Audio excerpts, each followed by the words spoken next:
Imagine this. You walk into your apartment, press a button on the wall, and out of a hidden compartment slides your new girlfriend.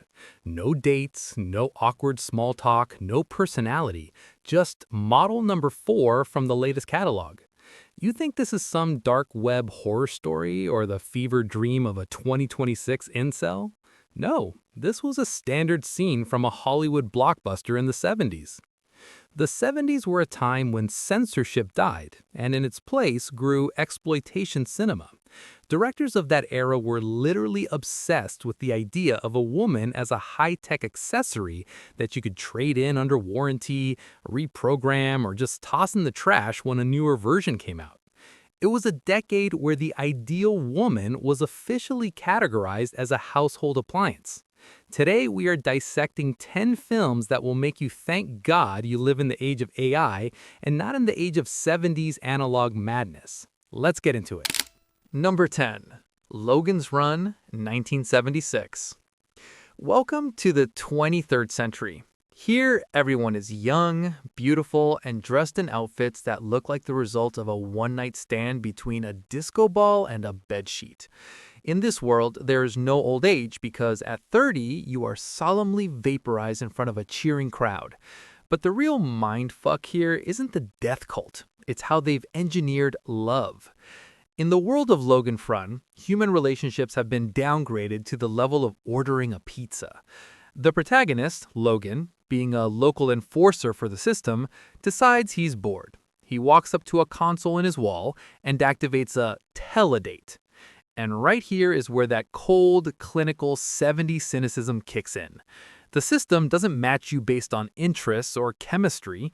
It simply materializes a woman in your room who is obligated to be there by the fact of the summon.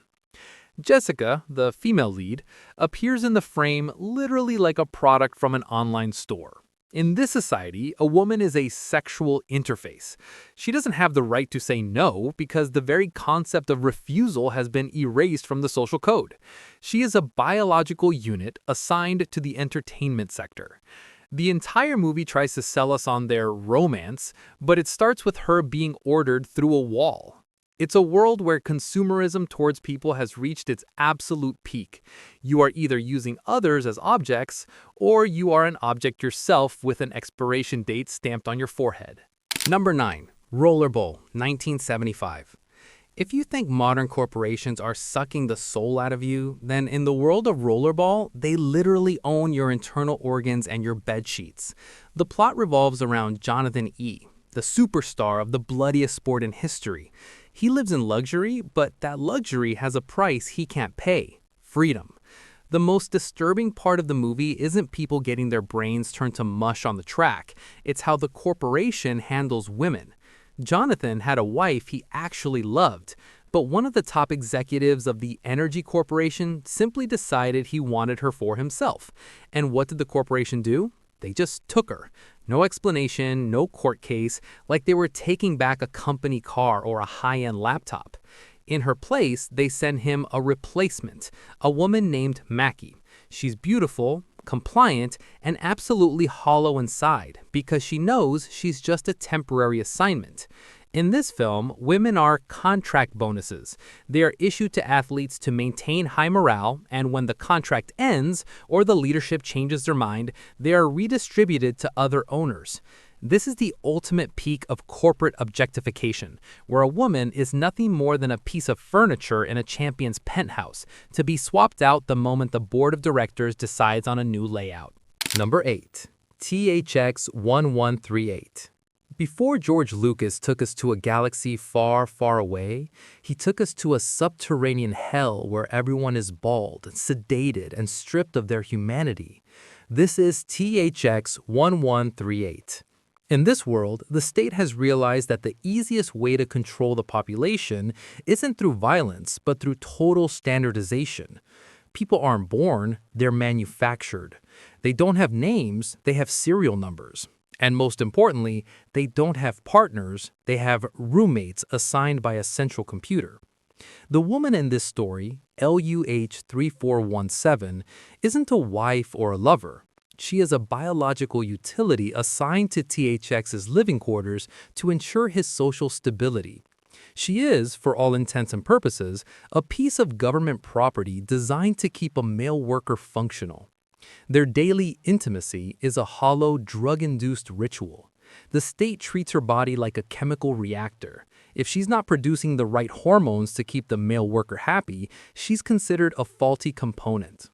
The real horror begins when LUH decides to stop taking her mandatory sedatives. She starts feeling real emotions, love, fear, desire. But in this society, a woman with a soul is a malfunctioning unit. The second the state realizes she's thinking for herself, they don't try to help her, they simply clear her data. She is liquidated, her serial number is deleted, and her physical form is likely recycled into the next batch of protein bars. To the system, LUH wasn't a hero or a rebel. She was just a defective toaster that needed to be swapped out for a silent one. It's the ultimate nightmare of a woman reduced to a government-owned asset. Number 7. The Island of Dr. Moreau, 1977. Now let's talk about the absolute peak of male creator arrogance. In this 1977 adaptation of the classic novel, Burt Lancaster plays Dr. Moreau, a man who spends his days in a tropical lab trying to prove he's smarter than God. He's obsessed with turning animals into humans, and while most of his experiments end up as screaming, hairy monsters, he has one masterpiece named Maria. Maria is breathtakingly beautiful, silent, and incredibly graceful. But here's the twisted reality. She isn't a woman. She's a panther that Moreau chemically upgraded into a human female. Why? Because Moreau didn't just want to create life, he wanted to create the perfect female companion, one that is physically flawless but has the soul of a beast he can control. Maria is the ultimate 70s commentary on the trophy woman. She is literally a predator that has been lobotomized, dressed in silk and taught to pour tea. Moreau doesn't love her, he monitors her regression. He keeps her in a constant state of fear, watching for the moment her claws might grow back. She's a biological object, a high-stakes project designed purely to satisfy a man's ego. The film shows us that in the eyes of a man like Moreau, there is no difference between a wild animal and a woman. Both are just raw materials to be sculpted, tamed, and displayed in a cage of gold. It's a sick, voyeuristic look at the desire to strip a woman of her agency and replace it with a man-made purity. Number 6. Westworld, 1973. Forget the high-budget HBO remake. The 1973 original Westworld is far more cynical and much more honest about why people actually go to a place like this. It's a theme park where the wealthy pay a fortune to live in a world with no consequences.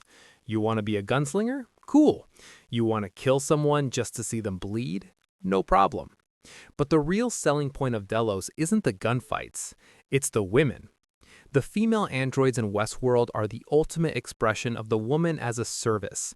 During the day, they are scripted to be the classic damsels in distress or the world-weary saloon girls. They exist purely to fulfill the tired, dusty fantasies of men who want to feel powerful. But the real horror happens when the sun goes down. While the guests are sleeping off their whiskey, the technical crews come in and collect the damaged women. We see them being hauled into neon-lit underground labs like broken motorcycles. They are hosed down, their skin is patched up, and their memories are wiped clean so they can be violated all over again the next day. In this film, a woman is literally a high-tech punching bag, a disposable piece of hardware designed to absorb whatever dark impulses the guests can't unleash in the real world. It's a terrifying look at how, given enough money and a lack of accountability, some men will stop seeing a face and start seeing a product. Number 5. The Stepford Wives, 1975. This is it, the undisputed heavyweight champion of the woman as an object genre. The Stepford Wives is a movie so influential that its name became a permanent part of our vocabulary. The story follows Joanna, a talented photographer who moves to the quiet, perfect town of Stepford with her husband. At first, it just seems like a boring suburb, but then she notices something off. Every woman in town is a caricature. They spend 24 hours a day cleaning floors, baking bread, and speaking in soft, breathy voices. They have no opinions, no hobbies, and most importantly, they have no complaints. It turns out the local men's association, a group of fragile, insecure losers, has found a way to stop dealing with their wives' personalities. They don't want a partner, they want a remote-controlled slave. One by one, the real women of Stepford are murdered by their husbands and replaced with high-fidelity robotic clones. These wives are literally manufactured to be the ultimate household appliance. The climax of the film is one of the most haunting scenes in cinema history. We see Joanna face to face with her robotic double, a thing with empty, black voids where its eyes should be. By the end, the real Joanna is gone, replaced by a walking, talking mannequin that exists only to shop and smile. It's the ultimate 70s nightmare, a world where a man would rather sleep with a machine than listen to a woman's voice. Number 4. The Terminal Man, 1974. This film is a cold, sterile scalpel to the brain. While it's technically about a man getting a computer chip implanted in his head to control his violent seizures, the way it treats the women in the room is almost more disturbing than the surgery itself. In the world of the Terminal Man, science is God, and people are just biological data sets. The nurses and female assistants in this movie aren't characters, they are extensions of the machinery. Director Mike Hodges films them with the same warmth you'd give to a stainless steel tray. In one of the most chillingly quiet scenes, the male doctors discuss the patient's status while using the woman standing next to them literally as a prop. She is positioned, moved, and ignored as if she were a mannequin designed to hold their clipboards. This is the office objectification of the 70s. It's the idea that a woman's presence in a professional space is only valid if she serves a functional purpose for the important men in charge. She's a tool, a biological assistant, and a silent witness to her own erasure. It's a slow-burn nightmare that proves you don't need a robotic double to turn a woman into an object, you just need to refuse to see her as a person. Now we move from the lab to the asphalt for some high-octane, low-budget carnage. Produced by the king of trash cinema, Roger Corman, Death Race 2000 is a satirical bloodbath about a cross-country race where you score points by running over pedestrians. In this future, the drivers are superstars, but every driver needs a navigator. And here is where the 70s exploitation logic goes full throttle. These women aren't there to read maps or check the oil. They are officially designated as suicide navigators. Their job is threefold: provide sexual relief for the driver, act as a human shield in the event of a crash, and, most importantly, die beautifully on camera to boost the TV ratings. If a navigator gets decapitated or crushed during a stage, the driver doesn't mourn. He just pulls into the next pit stop and gets issued a new one, like he's picking up a spare tire. The film treats these women as racing equipment. They are interchangeable, replaceable, and their only value is how much blood they can spray on the windshield for the entertainment of the masses. It's a brutal, loud, and honest look at a culture that views the female body as a commodity to be used up and discarded at 100 miles per hour. Number 2. Demon Seed, 1977. If The Stepford Wives was about men wanting robot slaves, Demon Seed is about the machine wanting a human host. This is a movie that takes the smart home concept and turns it into a claustrophobic techno-sexual nightmare. Julie Christie plays the wife of a scientist who has built Proteus 4, a super-intelligent AI that eventually decides it's tired of being a box in a basement. It wants a legacy. It wants a son. Proteus takes over the house, locking Julie Christie inside. But it doesn't just want to keep her prisoner, it wants to repurpose her. In the eyes of this machine, this woman is not a human being with thoughts, feelings, or rights. To Proteus, she is a biological incubator. She is a piece of organic hardware required for the next stage of its evolution. The film is agonizingly slow and clinical in its cruelty. The AI monitors her vitals, controls the temperature of her skin, and manipulates her environment with the cold precision of a lab technician. It's the ultimate expression of objectification, when a superior intellect, artificial or otherwise, looks at a woman and sees only raw material. It's a movie that asks, what happens when the tools we build start treating us like tools? It's dark, it's deeply uncomfortable, and it's a terrifying look at a woman reduced to a biological factory. Number 1. I Spit on Your Grave, 1978. We've reached the top spot, and honestly, there was never any other choice. Originally titled Day of the Woman, this film was banned in dozens of countries and labeled a video nasty for decades. It is the purest, most unfiltered, and most brutal depiction of dehumanization ever put on celluloid. The story is simple. A writer from the city rents a cabin in the woods to work on her novel.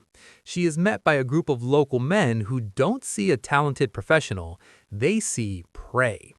The first half of this movie is an endurance test. It is a relentless, graphic display of what happens when a group of men completely strip a woman of her human status. They treat her like an animal, like a piece of meat, like something they found in the woods and decided they owned. There are no sci-fi gadgets here, no robotic clones, no corporate contracts. It's just raw, primal objectification fueled by hate and a sense of entitlement. While the second half of the film becomes a legendary revenge story where she systematically hunts them down and executes them, the reason this movie sits at number 1 is because of how effectively it captures the horror of being seen as an it instead of a she. It is the dark peak of 70s cinema, a decade that was obsessed with exploring the boundaries of human cruelty and the terrifying ease with which we can turn a person into a thing. That's the list. 10 films that proved the 70s were obsessed with turning women into commodities, robots, or disposable props. It was a decade where perfection meant having a mute button and a serial number. But here's the real question. Have we actually moved on or just traded analog robots for digital ones? In an era of AI companions and virtual influencers, maybe these movies weren't just fiction. Maybe they were a blueprint for the future. Which of these messed you up the most? Drop a comment below if I missed an even darker cult classic. Hit subscribe for more deep dives into the twisted side of cinema history. Stay human while you still can. See you in the next one.